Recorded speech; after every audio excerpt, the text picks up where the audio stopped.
আগামীকাল ১৬ মে শুক্রবার চতুর্থী তিথি মূলা নক্ষত্র ও সিদ্ধ যোগে ৫টা রাশির জাতক জাতিকাদের অর্থপ্রাপ্তির যোগ তৈরি হয়েছে। সেক্ষেত্রে লটারি থেকেও ভাগ্য বদলাতে পারে। আমি কেন বলি অর্থপ্রাপ্তির যোগ লটারি থেকেও ভাগ্য বদলাতে পারে? এর অনেক কারণ আছে। সেগুলোও কিন্তু আমি প্রত্যেকটা দিন বোঝানোর চেষ্টা করি যে কেন লটারিটা বলি। এই অর্থপ্রাপ্তির যোগ বহু যুগ ধরে আমরা জেনে আসছি যে লটারি প্রাপ্তি। আর এই লটারি অর্থপ্রাপ্তি। এই অর্থপ্রাপ্তি বহু যুগ ধরে আমরা বিচার বিশ্লেষণ করে পেয়ে থাকি। ঠিক সেই টাইমে কোনো লটারি ছিল না। এই মুহূর্তে আমি লটারি বলি, তার কারণ একটাই, যেভাবে অর্থপ্রাপ্তিটা ঘটতো, এখন কিন্তু কোনোটাই সম্ভব নয়। যে কারণে আমি লটারি বলি বোঝার স্বার্থে। এটা সম্পূর্ণ আমার ব্যক্তিগত ব্যাপার। জন্মছক বা হস্তরেখায় লটারি বলে তো কিছু থাকে না। অর্থপ্রাপ্তি থাকে। সেটা নানাভাবে হতে পারে। হতে পারে লটারি থেকে, হতে পারে গুপ্তধন মাটির নিচ থেকে, যেটা আগে হতো। মাটির নিচ থেকে বেরোতো, যেটা আমরা গুপ্তধন বলি। বা কেউ সম্পত্তি লিখে দিল বা রাস্তায় পড়ে পেল। দেখুন এই কোনোটাই এই মুহূর্তে সম্ভব না। তো সেক্ষেত্রে দাঁড়িয়ে আমি কিন্তু লটারি বলি। লটারিটা লিগালি রাস্তাঘাটে পাওয়া যায়। খুঁজতেও হবে না এবং ২ নম্বরই কিছু না। সেক্ষেত্রে দাঁড়িয়ে খুব সহজ বিষয়। অর্থপ্রাপ্তির যোগ তৈরি হলে আপনি একটা লটারি কাটলে সেখান থেকে প্রাপ্তি করতে পারেন। কিন্তু এটা নেশায় নিলে পরে আপনার জীবন বরবাদ হবে। এবং আপনার রাশি আছে, আপনি রাশি শুনেই দৌড়ে লটারি কাটলেন। এটা সঠিক নয়। কারণ এখানে আমি সবসময় একটা কথা বলি, রাশি হলেই আপনার সাথে মিলবে না। আপনার রাশি মিলে গেছে, ঠিক আছে, খুব সুন্দর। তার সাথে, সাথে আপনার গ্রহ নক্ষত্র কি বলছে সেটা আপনাকে জানতে হবে। গ্রহ নক্ষত্র যদি সঠিক আপনার না থাকে, আপনার রাশিতে কিন্তু কাজ করবে না। তাই যদি হতো একদম সেম রাশির রাশি, কেউ কোটিপতি, কেউ ভিখারি, কেউ মধ্যবিত্ত, তাহলে তো একই হতো। রাশি যদি হতো, তাহলে তো কেউ গরিবই থাকতো না বা কেউ বড়লোকই থাকতো না। যদি সেম হতো, তাই কখনো হয় না। কিন্তু এগুলো আমাদের কারোর মাথায় থাকে না। আমাদের মাথায় এটাই থাকে, আমার রাশি, উনি বলেছেন, চলো লটারি কাটবো। কিন্তু রাশি তো বলেছি, তা আপনার রাশি তো আরো আপনার এলাকাতে আছে। কেউ নেতা, কেউ প্রশাসন, পুলিশ, কেউ আপনার বাড়িরই কাজ করছে। তাহলে তাদেরও তো একই অবস্থা হওয়া উচিত ছিল। নেই। তাহলে বুঝতে হবে। সেই ক্ষেত্রে যখন এক রাশির সবার সবকিছু আলাদা, আলাদা হতে পারে, তাহলে এটাও আপনার সাথে নাও মিলতে পারে। এটা বুঝতে হবে। এর জন্য আপনাকে কোনো অ্যাস্ট্রোলজারের কাছে গিয়ে জানতে হবে যে আপনার গ্রহ নক্ষত্র সাপোর্ট করছে তো, আদৌ ভালো আছে তো? যদি না থাকে, সেক্ষেত্রে কিন্তু আপনার সমস্যা তৈরি হবে। যে কথাটা আমি প্রত্যেকটা দিনই বলি এবং বোঝানোর জন্য। তাই এই কথাগুলো বলার একটা কারণ আছে, সেটা হচ্ছে আপনারা অনেকেই আছেন এই ভুল পথে চলে অনেক কিছু ক্ষতি করে ফেলছেন। এই অর্থপ্রাপ্তির যোগ, লটারি বলছি। লটারি আপনার রাশি আছে, যে কাটছেন, পাচ্ছেন না। যারা পাচ্ছে তারা তো ভালো আছে, যারা পাচ্ছেন না তাদের মন মানসিকতা খারাপ হচ্ছে। কিন্তু কখনো কি ভালো করে প্রোগ্রামটা দেখেছেন? আমিই বলেছি 50% জাতক জাতিকাদের মিলবে, আর 50% জাতক জাতিকাদের মিলবে না। যে 50% জাতক জাতিকাদের মিলবে না তারা কারা? প্রথম প্রশ্ন। তাদের মধ্যে আপনি থাকতেই পারেন। এর জন্য একটাই রাস্তা, আপনার জন্মছক বিচার করতে হবে বা হস্তরেখা বিচার করতে হবে। তাহলে আপনি জানতে পারবেন। শুধু আপনার রাশির উপরে ভিত্তি করে বড় কোনো রিস্ক নেওয়া একদম বোকামি। সম্ভব নয়। প্রত্যেকটা দিন আমি এই কথাগুলো কিন্তু আপনাদের বলি। অবশ্যই আলোচনা থাকবে। তার আগে আমার সাথে কিভাবে যোগাযোগ করবেন সেই বিষয়টা একটু বলে নিই। আপনি ভীষণভাবে সমস্যায় পড়ে আছেন। অবৈধ প্রেম, ভালোবাসা, বিচ্ছেদ, বশীকরণ, শত্রু দমন, আপনার সন্তান বা আপনার স্বামী অবাধ্য, কথা শুনছে না, নেশাগ্রস্ত হয়ে পড়েছে, নানাভাবে আপনার সংসার জ্বলছে, ব্যবসা বন্ধ হয়ে গেছে, চলছে না, চাকরি যাবে, যাবে করছে। এই ধরনের যদি সমস্যা থেকে থাকে, অবশ্যই আপনাকে কোথাও না কোথাও গিয়ে এর থেকে বেরোনোর জন্য আ চেষ্টা করতে হবে। তো সেক্ষেত্রে যদি মনে হয় আমার সাথে যোগাযোগ করবেন, একদম করতে পারেন। দুটো জায়গায় পেয়ে যাবেন। যদি প্রশ্ন করেন এভেইলেবল কোনো চেম্বার আছে কিনা? কোনো চেম্বার নেই। আমার দুটোই মন্দির। কোনো চেম্বার নেই। একটা তারাপীঠ মন্দির। তারাপীঠ গেলে আমার সাথে দেখা করতে পারবেন মাসে ২ বার, শুরুতে ইংরেজি মাসের এবং শেষে। এই মে মাসের শেষ দুটো দিন থাকছে ৩০ এবং ৩১ মে। এই দুটো দিন যারা দেখা করতে চাইছেন, খুব সময় শর্ট, নামটা লিখে দেবেন। যদি মনে হয় হোয়াটসঅ্যাপ করবেন ভয়েসে বা লিখে, তারাপীঠের কন্ট্যাক্ট নাম্বার পাঠিয়ে দেব। সেখান থেকে আপনি সরাসরি কল করবেন, কোনো হোয়াটসঅ্যাপের প্রয়োজন নেই। কল করে আপনি নামটা লিখে দিতে পারেন এবং আপনাকে পুরো গাইড করার দায়িত্ব তারাপীঠে যে আছেন সে নিয়ে নেবে। এটা তারাপীঠ হয়ে গেল। এবার আমার মন্দিরে যারা আসতে চাইছেন, তারাপীঠ তো মাসে ২ বার, শুরু এবং শেষ। আর আমার মন্দিরে সপ্তাহে ৩ দিন, সোমবার, মঙ্গলবার, বুধবার। এই ৩ টে দিন আপনারা আসতে পারেন। সময় বেলা ১১টা থেকে সন্ধ্যে ৬টা। যদি প্রয়োজন থাকে তো, প্রয়োজন না থাকলে একদম না। যে কথাটা আমি সবসময় বলি।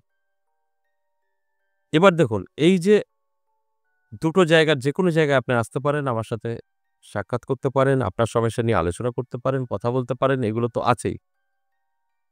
তার সাথে, সাথে যে কথাটা আমি বলব, অনেকেরই মনে প্রশ্ন বা জানার ইচ্ছা যে আমি বাড়িতে বসে জানতে পারবো কি অনলাইনে? যেটা এতদিন ছিল, এই মুহূর্তে কিন্তু বন্ধ আছে। এবং তার মধ্যে থেকে যদি যেগুলো আমরা বুঝতে পারবো যে না অনলাইন ছাড়া সম্ভব না বা উনার খুব প্রয়োজন আছে, সেক্ষেত্রে ২-১ জনের আমরা অনলাইন নেব। এভেইলেবল অনলাইন টোটাল বন্ধ। আপনাকে সরাসরিই আসতে হবে যদি কোনো আলোচনা করতে হয়। এবার আমি বিস্তারিত আলোচনা করব। যে ৫ টা রাশির নাম বেরিয়েছে অর্থ প্রাপ্তি যোগে, যে ৫ টা রাশিকে আমি লটারি দিয়েও বোঝানোর চেষ্টা করব, শেষ পর্যন্ত আলোচনাটা দেখলে আপনি জানতে পারবেন লাকি নাম্বার, লটারি কাটার জানতে পারবেন শুভ সময়। তাই সঙ্গে থাকার অবশ্যই অনুরোধ রইল। আমি এক, এক করে সেই রাশিগুলো বলব। ১ম এই যে রাশির কথা বলব মেষ রাশি। খুব ভালো সময়। অর্থপ্রাপ্তির যোগ তৈরি হয়েছে। তাই নানাভাবে কিন্তু প্রাপ্তি ঘটতে পারে। এর জন্য অবশ্যই আপনাকে অ্যালার্ট থাকতে হবে। যদি আপনি লটারি প্রিয় হন, ছোট করে একটি লটারি কাটতে হবে। লাকি নাম্বার শুভ সময় বলে দেব। যদি মনে হয় আমি কখনো লটারি কাটিনি, প্রয়োজন নেই কাটতে হবে না। চোখ কান খোলা রাখুন, অ্যালার্ট থাকুন। রাস্তাঘাটে ৳১০ বা ৳৫০০ পড়ে পেতেই পারেন। সেখান থেকেও ভাগ্য বদলাতে পারে। ২ নম্বর বৃষরাশি। বৃষরাশির জাতক জাতিকাদেরও কিন্তু ভালো সময় আগামীকাল। অর্থপ্রাপ্তির যোগে নাম বেরিয়েছে। যেকোনোভাবেই হোক না কেন প্রাপ্তি করতে পারে। যদি আপনি লটারি প্রিয় হন, তাহলে ছোট করে একটি লটারি কাটতে পারেন। লাকি নাম্বার শুভ সময় আমি বলে দেব মেইনটেইন করে। সেখান থেকেও আপনার ভাগ্যের চাকা ঘুরে যেতে পারে। যারা লটারি অপছন্দ করেন, তাদের ক্ষেত্রে বলব চোখ কান খোলা রাখুন। অ্যালার্ট থাকুন। ৳১০ বা ৳৫০০ রাস্তাঘাটে পড়ে পেতেই পারেন। সেখান থেকেও কিন্তু আপনার ভাগ্য বদলাতে পারে। সেটাকে খরচ করবেন না কখনোই। পুজো করে ঘরে রাখবেন, ক্যাশে রাখবেন। তাহলেই দেখবেন আপনার জীবনের পরিবর্তন আপনি উপলব্ধি করতে পারবেন। এরপর ৩ নম্বর যে রাশির কথা বলব সেটা সিংহ রাশি। সিংহ রাশির জাতক জাতিকাদেরও কিন্তু দারুণ সময় আগামীকাল থাকছে। হঠাৎ করেই দেখবেন আপনার কোনো না কোনো দিক থেকে প্রাপ্তি ঘটবে। আর এই প্রাপ্তিটা অবশ্যই আপনার জীবন বদলে দিতে পারে। যেকোনোভাবেই হোক না কেন। সেটা লটারি থেকেও হতে পারে। যদি আপনি লটারি প্রিয় হন, ছোট করে একটু লটারি কাটতে পারেন। লাকি নাম্বার শুভ সময় আমি বলে দেব। আর যদি মনে হয় যে আমি তো কখনো লটারি কাটিনি, কাটবো না, সেক্ষেত্রে চোখ কান খোলা রাখুন। রাস্তাঘাটে ৳১০ বা ৳৫০০ করে পেতেই পারেন। সেটাকে মান্যতা দিন, ক্যাশে রাখুন। সেখান থেকেও আপনার জীবনে পরিবর্তন ঘটতে পারে।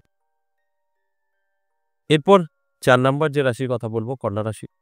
দারুণ সময় কন্যা রাশির জাতক জাতিকাদের। কন্যা রাশির জাতক জাতিকাদের উদ্দেশ্যে বলব, আপনার জীবনেও কিন্তু হঠাৎ করেই পরিবর্তন হয়ে যেতে পারে। কারণ প্রাপ্তিযোগ তৈরি হয়েছে। নানাভাবে অর্থ আপনার হাতে আসতে পারে। সেটা লটারি থেকেও হতে পারে।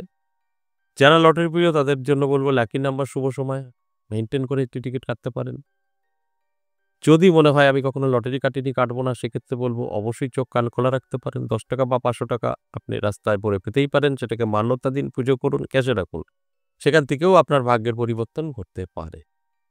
আর যদি মনে হয় আমি কখনোই আ এই পয়সাটা পেয়ে রাখতে পারবো না, খরচা করে ফেলবো, তাহলে কিন্তু ভুল করবেন। কারণ এই পড়ে পাওয়া টাকা অর্থ খরচা করলে আপনার তার থেকে ১০ গুণ বেরিয়ে যাবে।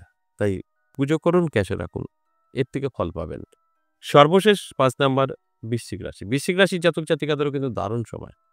এই অর্থপ্রাপ্তির যোগে ভাগ্যের পরিবর্তন ঘটতে পারে। নানাভাবে কিন্তু আপনার জীবনে আর্থিক উন্নতি হতে পারে।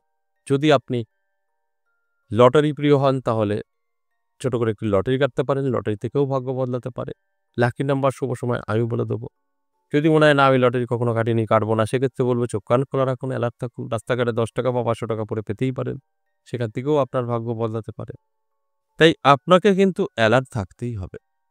তারপর কিন্তু আপনার এই ফলগুলো আপনি পেতে পারেন। এবার আসুন লাকি নাম্বার। লাকি নাম্বার আমি রাশি ধরে, ধরে বলব। মেষ রাশির জন্য অবশ্যই লাকি নাম্বার ৯, বৃষ রাশির জন্য ৫, কন্যা রাশির জন্য ৮ এবং বৃশ্চিক রাশির জন্য ৪। এগুলো সমস্ত নাম্বারগুলোকে একত্রে করে নিয়ে যোগফল সিঙ্গেল এনে যদি মিলে যায় তাহলে নাম্বারটা তার। এবং শুভ সময় বিকেল 3টে থেকে সন্ধে 5টা। এই সময়টা যদি বের করতে না পারেন তাহলে রাহুকাল এড়িয়ে গিয়েও কাটতে পারেন। রাহুকাল সময় আগামীকাল সকাল 9:54 থেকে বেলা 11:33। এই সময়টা কোনো শুভ কাজ করা যাবে না। লটারি তো কাটা যাবেই না। এছাড়া সারাটা দিন কিন্তু ভালো, শুভই থাকছে। আশা করি বুঝতে পেরেছেন। আজ এ পর্যন্তই। আবারও আসবো নেক্সট ভিডিও নিয়ে। ততক্ষণ ভালো থাকুন। নমস্কার।